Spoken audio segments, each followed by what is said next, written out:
It's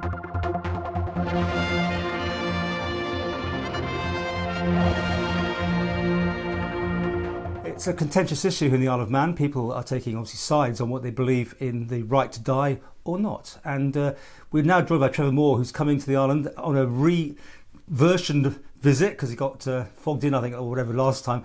But Trevor, you're for obviously the right to die. That's your group, and you have an association here on the Isle of Man of people who are also with that opinion.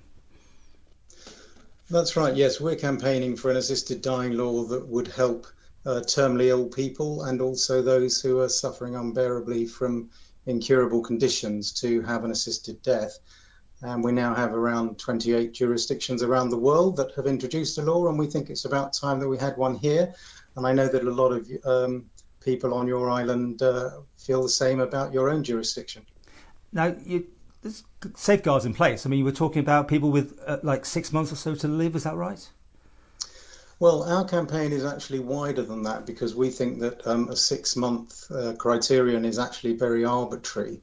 And in a sense, it's discriminatory against people who have longer to live. But we also feel that the law should extend to people who are suffering from incurable conditions. So some people will be able to cast their minds back to about 2012 when Tony Nicholson was very much in the news. He had locked-in syndrome and could only communicate by eye movement. Now, he wasn't technically terminally ill so long as he remained connected to the various life support means he had, but he was unbearably suffering by any stretch of the imagination. So our campaign would extend to people like Tony.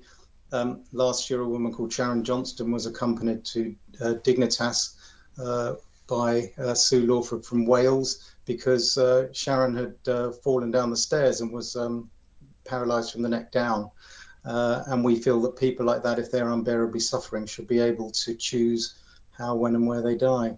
Okay, well that's going further than what Dr. Alex Allison is looking for here on the island, right? That's right. In his report on the survey, the consultation that happened, he pointed out that the title of the bill is for the terminally ill. It doesn't have any 6-month life expectancy criteria, but also that to extend it, which some people seem to favour, would actually require a decision of the Tynwald. But I would say that since the Tynwald has to vote on a bill as it goes through anyway, then that would be an adjunct to it. But I appreciate that that's not what Dr. Allinson has put in the title. Now, obviously very contentious, as I said, and the opposition are obviously not wanting anything like this to go through. Is there any way you can change hearts and minds at all, do you think? I think it's quite difficult. There are polarised views, but I would say that public opinion overwhelmingly shows support for an assisted dying law. In England and Wales, we're talking around 75, somewhere between 75 and 90%, depending on which poll you look at. I think Island Global Research did a poll in the Isle of Man, Guernsey and Jersey 2021, I think it was, and that showed 65% for the Isle of Man, still a healthy majority. And Dr. Allinson pointed out that his consultation was not a poll or a referendum, it was canvassing views, and almost by definition people who respond to consultations tend to be at one or other end of the campaign rather than necessarily reflecting the views of people in the middle. It only takes one big headline story about people taking lives, like the shipment thing and that sort of thing.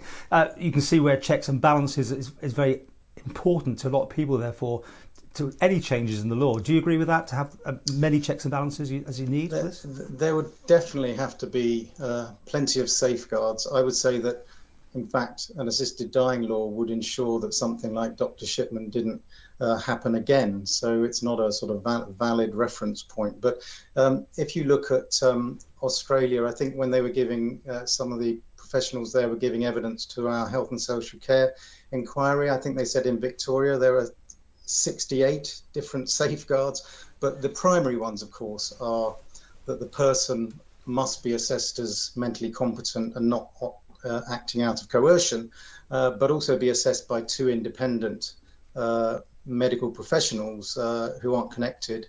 And I would say that if those two between them think there are any concerns, then there are mechanisms one can employ, which they have in other jurisdictions, that would enable reference to a third person, for example, a psychiatrist.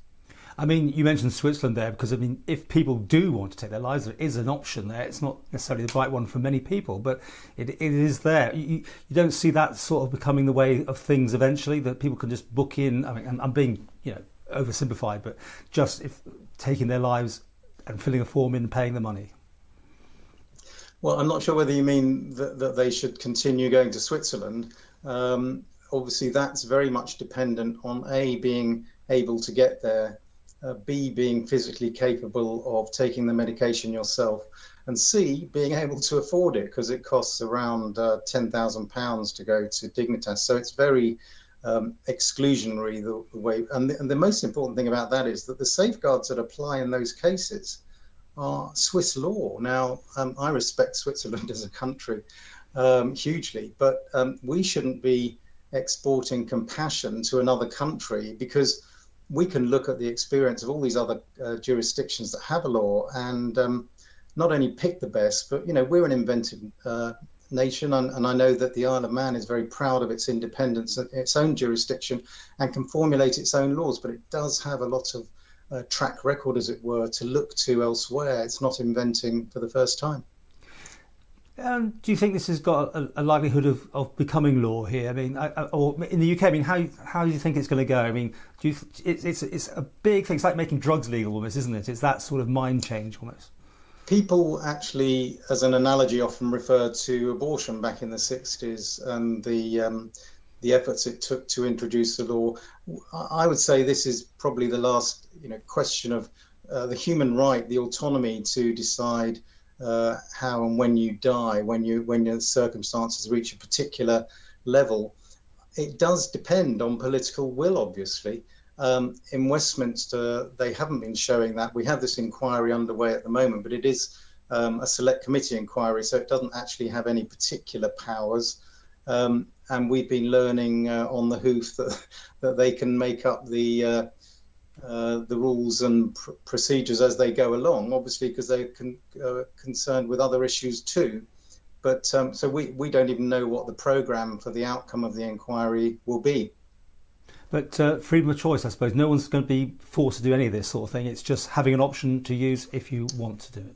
Yeah, it's absolutely the case.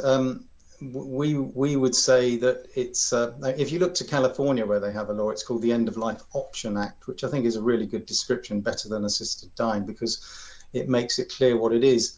And I know many opponents feel very strongly. You can see that from the responses to the Isle of Man consultation.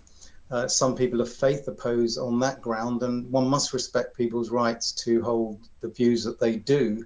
But equally, they should respect the right of those people who want to exercise autonomy. You've probably seen in Jersey and more recently in France, they've had a citizens' assembly to decide on this. And we're thinking that actually that would be the best outcome, certainly in England and Wales, because it's on a bigger scale than the Isle of Man, where obviously the size of your of Tynwald is much smaller, and therefore it's easier to get overall views than it would be in Westminster.